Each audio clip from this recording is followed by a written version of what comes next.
Shalom Aleichem, and welcome everyone as we prepare for Shabbat, Parshat Vayigash. Parshat Vayigash starts off on a very emotional side as we continue the story of Yosef Atzadik and his brothers. In last week's Parshat, we ended off that Binyamin being accused of stealing the cup of the viceroy of Egypt. And Yosef, who is the viceroy, says that he has to stay as a slave, and Yehuda offers himself. And then Yehuda, when Yosef says, no, I'm not taking you instead of the culprit himself, Yehuda breaks down. And the pasuk starts, and Yehuda approaches Yosef, and he tells Yosef HaTzadik everything that happened, how they came to this stage. And when Yosef heard all the words that Yehuda was telling him in order to save his brother Binyamin, the pasuk says, V'lo yachol Yosef lit'apek l'chol hanitzavim alav. And this is in chapter 45, pasuk 1. Yosef could not restrain himself. He's about to break down. It's so emotional. He wants to tell his brothers who he is. So he says, Hotziu kol ish me'alai. Remove all the people from me. Rashi explains, what does this mean? Yosef HaTzadik says, my brothers are going to get embarrassed now. I'm about to reveal that I am the brother that they sold. But I don't want to make them embarrassed in front of the Egyptians. Now, you have to stop and think for a second. First of all, the Egyptians were a very, very, how can we say, a society that wasn't very respectful. But Yosef HaTzadik still felt his brother shouldn't be embarrassed in front of the Mitzrayim. But more than that, he was a danger to Yosef when he told all the Egyptians to leave. Think about it. Yosef HaTzadik's 10 brothers were very strong. They were ready to take on all of Mitzrayim and destroy them. Remember, Levi and Shimon and Levi killed out the whole Shechem. And Yosef HaTzadik sends out all his soldiers, all his guards, all his personnel away to reveal who he is. Yosef HaTzadik was putting himself in a Malkum Sakona, in a dangerous place. The Midrash tells us that. Yosef HaTzadik put himself in a danger when he told all the Mitzrayim to leave. And he kept them there. More so, Rabbi Yonatan Ya'ibshit says, Zecha Tzadik L'Bracham, he says, one of the reasons why Yosef HaTzadik's brothers sold him in the first place was because they saw that in the future there would be Yeravam ben Navat. Yeravam ben Navat was the one who took the 10 tribes away and made a separate kingdom in Israel. But not only did he make a separate kingdom, he put up Avodah Zarah. He put up calves, golden calves, and he told, 2 golden calves, and he told the people of Israel, this is your gods. And when they saw that Yosef's descendant would entice people to do Avodah Zarah, they said, we got to get rid of him. And now Yosef HaTzadik, who knows that's why they got rid of him, that's why they sold him, he's dressed up as the viceroy of Egypt. He's dressed up as the viceroy, the second in command of Egypt. He's married to one of the priests in Egypt's daughter. Osnat. Now, according the 10 brothers didn't know that Osnat is a granddaughter of Yaakov. What they know is she is the daughter of the Kohen of Ain. That she is a priest of Egypt. And wouldn't they come and attack him again?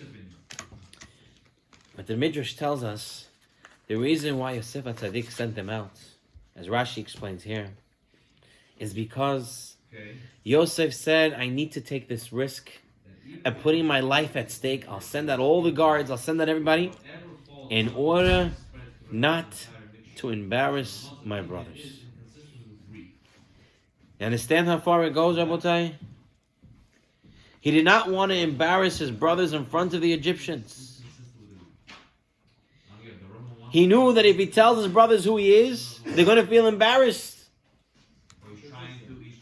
And the Gemara Masechet Sotah tells us, it is preferable for a person to throw himself into a fiery furnace rather than embarrass his fellow man publicly. But Yosef was telling them that he was sold. Afterwards, they just found out that his brothers, Kabuta, they just met. They got lost. They separated. Yosef didn't want the brothers to get embarrassed to that degree. Do you understand? Don't tell that he was embarrassed. He was embarrassed. Yosef at Tzaddik, they say he could have embarrassed his brothers even more. And he restrained himself. It was only to a certain limit. He didn't want to do more. But the lesson is here, Rabotai, is that according to the Midrash, according to what we're seeing, it is better to put yourself at risk than embarrass someone else. My friend Shlita, he brings a story that was told over at Torah Masara. There was a certain educator, a well-known educator. He was very, very influential. People listened to him, and he had a lot of success. And they asked him, what made you go into education? How did you become the great educator that you are today? So he said, it's all because of a Rebbe. It's all because of a Rebbe I had many years ago. He said, what's the story? He said, many years ago, we had a Rebbe and in elementary, and we were a group of boys in the class who were making a lot of noise. And the Rebbe had the system. If you made a lot of noise that day, he put your name on the board, on the corner. And this way, if your name stays on, you'll get an extra assignment, you'll go into detention or whatnot. And he says, one day we had the names on the board, and the principal walks in, the manahal walks into the classroom. And he says, I remember to this day exactly what my Rebbe did. My Rebbe, as the principal came in, as the manahal came in, and he started talking to the students, he said, my Rebbe put his back to the blackboard. And with his jacket, he erased all the names of the boys who were misbehaving. And he said after the principal left, you can see all the chalk on his Rebbe's jacket. But he said, from that point I saw how important it was not to embarrass even children. That led me to become the educator who I was. In the Peninim Al-Tari, they say an amazing story, a true story that happened with the great tzaddik of Yerushalayim, Rabbi Aryeh Levin. One day the Bet Din summons Rabbi Aryeh Levin. They summon him to Bet Din. He gets to Bet Din, and sitting on the Bet Din, the Dayanim's table, is a shtar, a contract of a loan that someone borrowed money from someone. And as the guarantor of the loan was Rabbi Aryeh Levin's signature, or what looked like Rabbi Aryeh Levin's signature. And so they summoned Rabbi Aryeh Levin to say that the guy can't pay, and since he's the guarantor of the loan, he has to pay the loan. Rabbi Aryeh Levin comes, and it's clear to everyone that signature is a forgery. It's fake. Rabbi Aryeh Levin never signed on this document. Rabbi Aryeh Levin was a man, didn't have money coming out from anywhere. He was, he comes into the Beit Din, they tell him, is this your signature? Realizing it's a fake, Rabbi Aryeh Levin says, yes, it's my signature. And he says, yes, and you can see the guy in the corner hiding himself, the guy who took the loan. And yet Rabbi Aryeh Levin admits to something that's not even true. He says, it is my signature. And he tells the Beit Din, I don't have money right now. And they came up with a payment plan, and Rabbi Aryeh Levin paid everything back. Money that he never even guaranteed. How? What? Based on this midrash, where you better put yourself in risk rather than embarrass someone else, Rabbi Aryeh Levin took it as what you have to do. I want one more story from Rav Yitzchak Zilberstein, Shlita, who relates a story about how important it is not to embarrass someone else. There was a young couple who had their first baby. They had a baby boy. And they both had a relative by the name of Yonatan. And they both agreed they're going to call the new baby boy Yonatan. And the day before the Brit, the wife said, I don't want to name him Yonatan. I want to change the name. He says, why not? She says, I remember 5 months ago, our neighbor had a baby. They named him Yonatan. And the baby passed away a few weeks after the Brit. And I don't want anything to do with such a name. I don't want the name Yonatan. So this young man says, we don't believe in superstitions. Just because one person didn't happen to doesn't mean it's going to happen to someone else. And he said, no, I want the name. So they went to his Rosh Yeshiva. He went to his Rosh Yeshiva. The Harav David Povarsky. And they asked the Rosh Yeshiva of Ponevezh. He asked his Rosh Yeshiva. He said, today is the Brit. I want to name my baby Yonatan. My wife agreed. At last minute, she's backing out because something happened. That we know someone had Yonatan, a neighbor of ours, and the baby died. And the Ponevezh Rosh Yeshiva listened and said, do not name him Yonatan. So he says, Rosh Yeshiva, why not? What, all of a sudden you'll be worried something happened to someone else, now you can't use the name, it's a bad name forever? And the Rosh Yeshiva said, no, I don't think because one baby passed away that you can't use that name. But he said, you want to know why I'm telling you not to use that name? He says, because you're neighbors with the family who had a baby Yonatan and passed away. And imagine in 10 years from now, your child, 5-year-old's running around, right? And you're screaming Yonatan, what's going to happen to this other family? They're going to feel the pain. They're going to be embarrassed. They're going to feel insult. They're going to feel pain in their hearts. He said, because of that, don't name him Yonatan. Even though you're right and you have a family member and it's nothing to do. But you have to look out for the other person.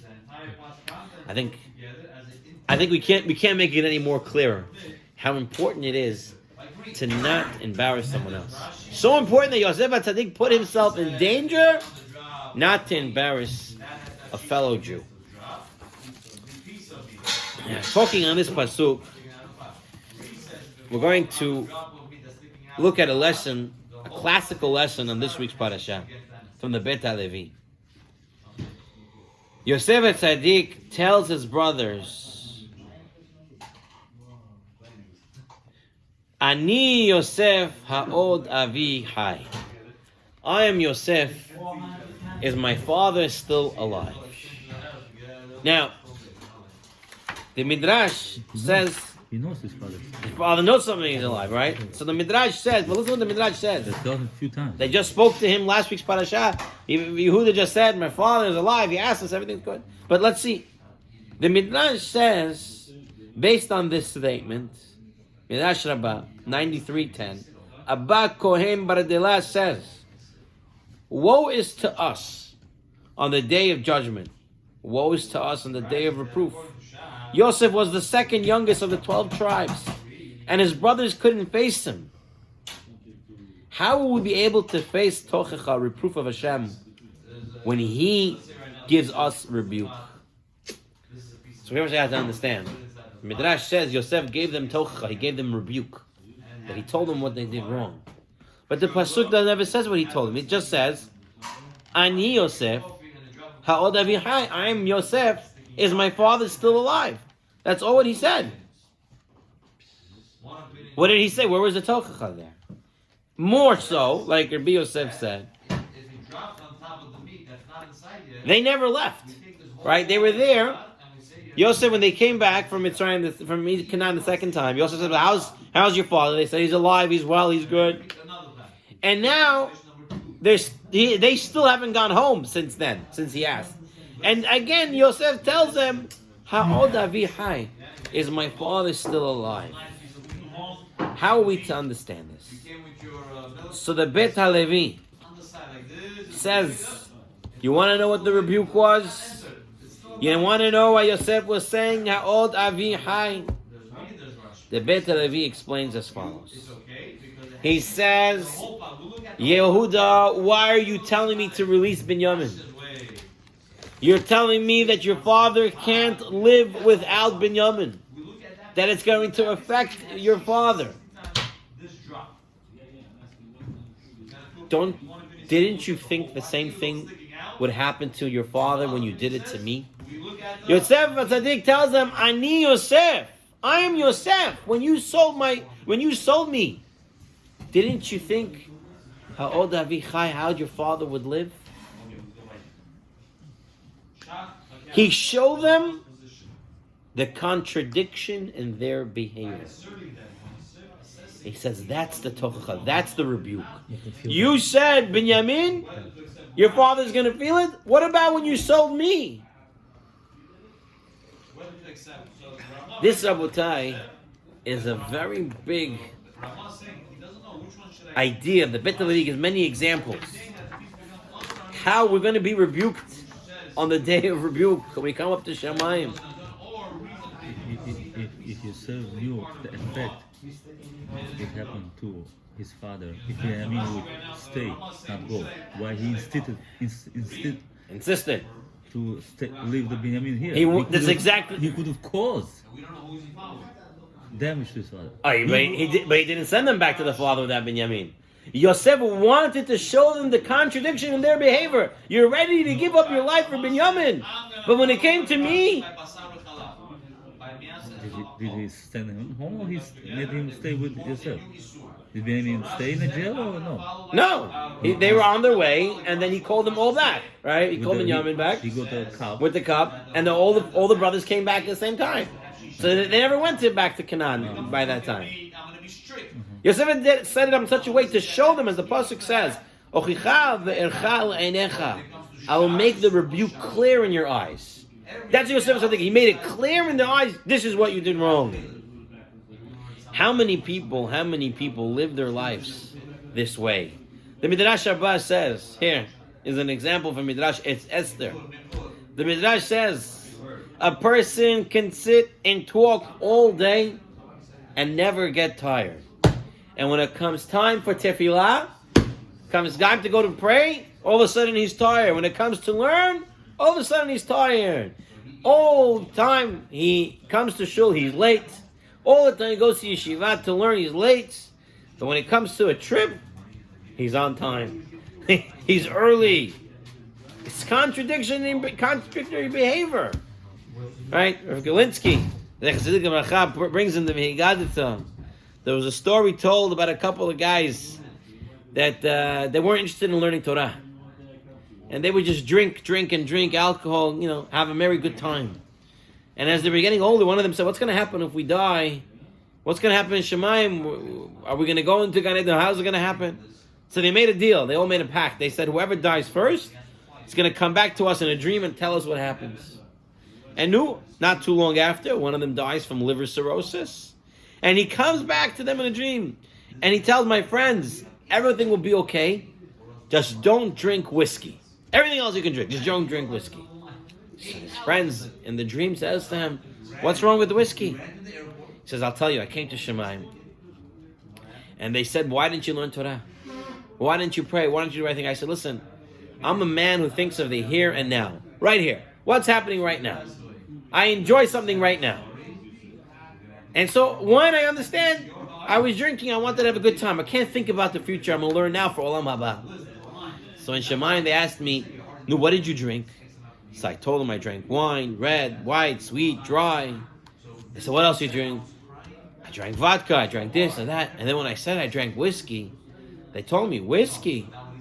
It's so bitter. How could you like it? And I answered them, you mean you don't know what it means to drink whiskey? Whiskey, it's a little bit bitter in the beginning. But a few moments later, your whole body gets warm. You get a nice feeling. It's indescribable. So in Shemayim, they told me, so you did think of the future. Because when you drink whiskey, you were thinking about the effects after you drank it. So as such, you did think about whiskey. Now you're going to get, you thought about the future. Now you'll get punished for not learning Torah that would help you in the future. Contradictory behavior. Right, the famous story, the Rishal Salanter. He goes to an inn, and he gets there. Look, he's a rabbi, he has the face of a rabbi. He gets to the minute he walks there, the innkeeper walks over to him and says, listen, are you a shaykhid? I need you to sheikh this animal. I have guests coming, I have to feed them. Okay, he asked. Rabbi knows, he does it.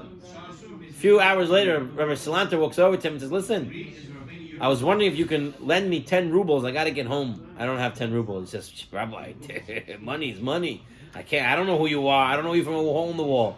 I can't give you money. So Salanter says, okay, I just need 5 rubles. Can you hear me? He says, Rabbi, I told you. I don't care for how much. I don't know you. So Salanter says, I don't know. 10 minutes, it says 2 hours ago when I came in, you wanted to meet the shech the animal. You didn't ask me who I was, where I was, what I came from. You trusted me. And for money, you don't trust. This is what we're going to get punished for. In Shemayim, they're going to say, you said you can't do one thing, but here are examples that you did do. You said you didn't have money for tzedakah.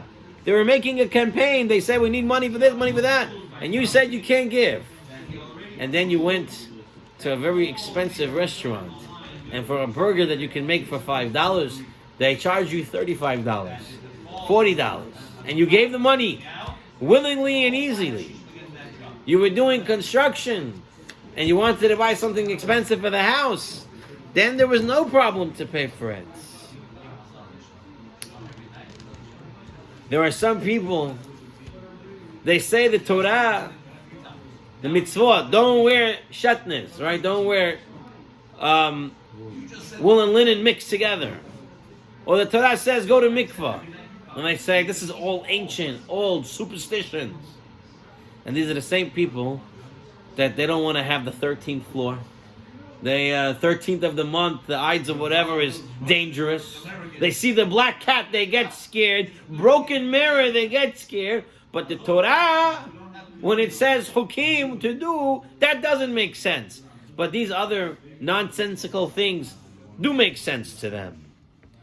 Again, we can go through many examples like this. The point is, you better be straight in your behavior.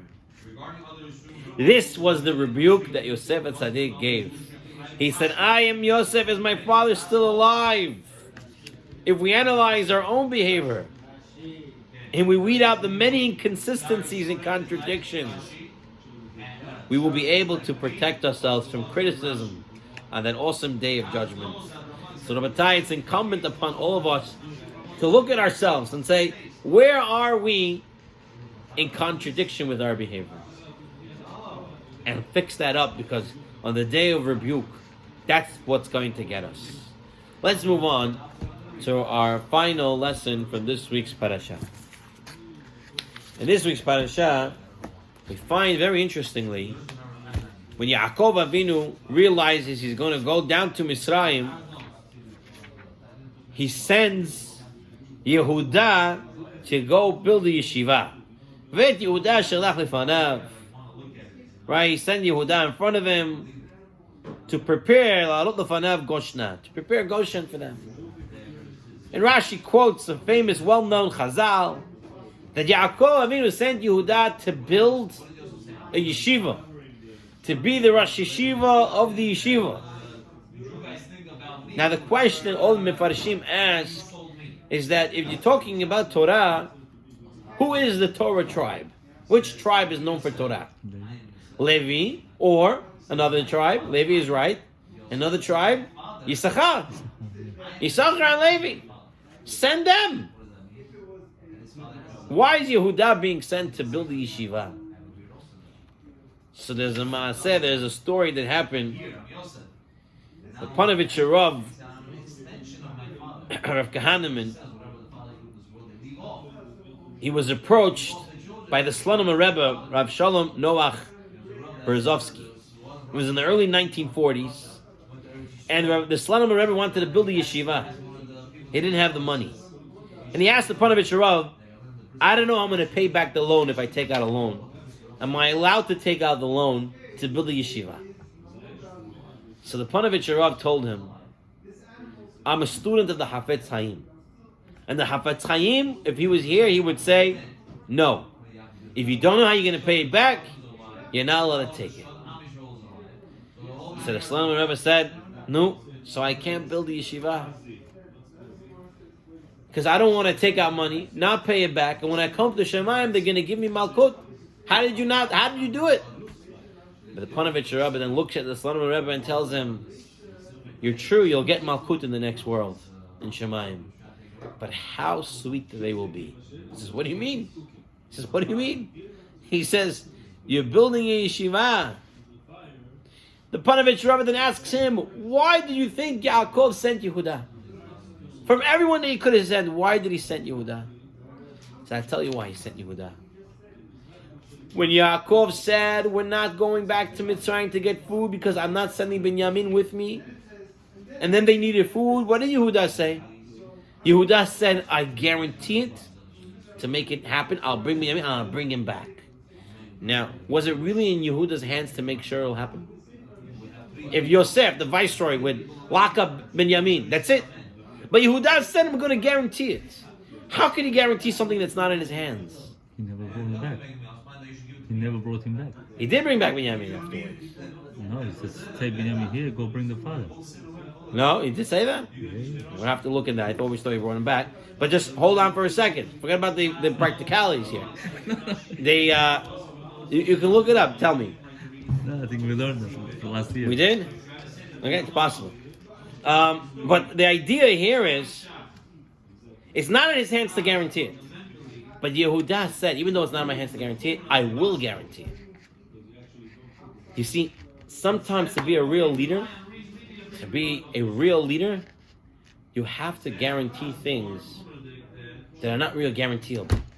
And once you make it guaranteeable, but you can't make it, your responsibility increases on it, and you make sure that it happens. You're not just accountable, but you're responsible. And that was Yehuda. Yehuda said, yeah, I can't really guarantee it, but I will do my best to do it. And I'll go way beyond. He'll tell Yosef, I'm ready to switch places with Binyamin. He'll do everything to be successful. And that's why Yaakov sent Yehuda. You're going to build the yeshiva. Yeshiva to build requires a lot of effort and work. It's not easy. But there's another idea. There's another idea as well. Not only is it responsible financially, Yehuda was a person who took responsibility for another person, for Binyamin. You see, when you come to be a Torah leader, when you come to be a Rosh Yeshiva, when you come to be someone who's influencing another child in Torah, you have to care about them completely from head to toe. You have to guarantee them and be responsible for them completely. Rav Shimon Shkop, the Chassidik L'Bracha. Everyone knows Rav Shimon Shkop for his analysis of the Talmud. Today, every yeshiva learns the Torah of Rav Shimon Shkop. But one of the famous stories that happened to Rav Shimon Shkop was during the Bolshevik Revolution. And the Bolsheviks came into the yeshiva one day. And the young boys were learning Torah. And these Bolsheviks came in with their guns blazing, and they told all the students to line up against the wall. And then their general walked in. And the general starts with his gun pointing to the students. The students are saying, Shema Yisrael. They don't know what's going to happen to them. And then the general looks at the rabbi, Rav Shimon Shkop. And he says to Rav Shimon Shkop, he says, Rabbi, do you remember me? Rav Shimon Shkop says, I'm sorry, but I don't. He says, Rebbe, maybe you don't remember me, but I remember you. About 20 years ago, I came to the yeshiva where you were Rosh Yeshiva. And I remember that when I came in on the entrance exam, all that you asked me was, where was the button that was missing from my coat?